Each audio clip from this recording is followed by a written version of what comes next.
আসসালামু আলাইকুম রহমতুল্লাহ বারাকাতুহ।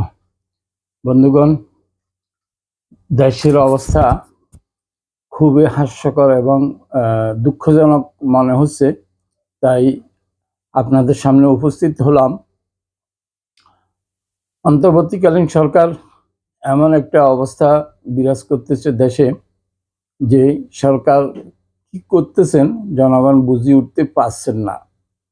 নাই কোনো জনজীবনের শান্তি, আইন শৃঙ্খলা, কোনো উন্নতি, মানুষের জানমালের নিরাপত্তা নাই, এবং কি ছাত্রদের মধ্যেও একটা অনৈক্যের ভাব দেখা যাচ্ছে, যেখান থেকে দখলদারিত্বের একটা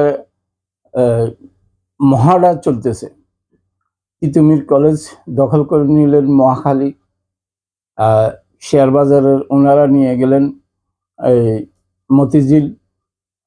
তাই আমি আমার ফেনী জেলাবাসীর উদ্দেশ্যে বলতে চাই, এই সুযোগ আপনারা ফেনী জেলার আয়তন বৃদ্ধি করার, আশা করি আপনাদের কাছে যখন আমার ভিডিওটা পৌঁছবে আপনারা উপলব্ধি করুন এবং সবাই একত্রিত হয়ে ফেনী জেলাকে আয়তনের দিক থেকে বাড়িয়ে নেন।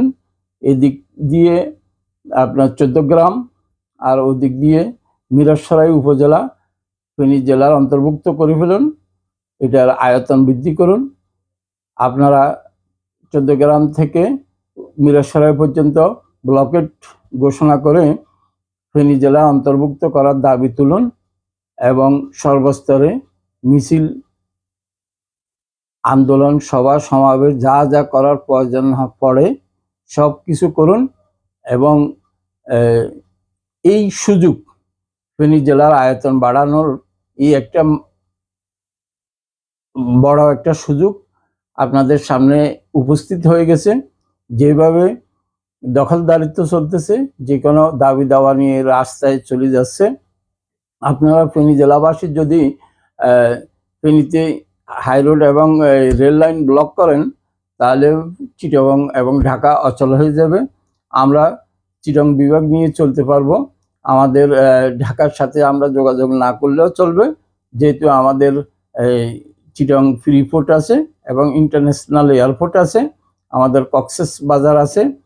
তাই আমরা এখন ঘুম ভাঙ্গুন, ফেনীবাসীর ঘুম ভেঙে আপনারা ফেনীর আয়তন বাড়ানোর জন্য সচেষ্ট হন এবং ফেনীর আয়তন বাড়িয়ে নেন। যেভাবে ইউনূস সরকারের আমলে অন্যান্যরা দাবি দেওয়া আদায় করে নিচ্ছে, আপনাদেরও মহা একটা সুযোগ।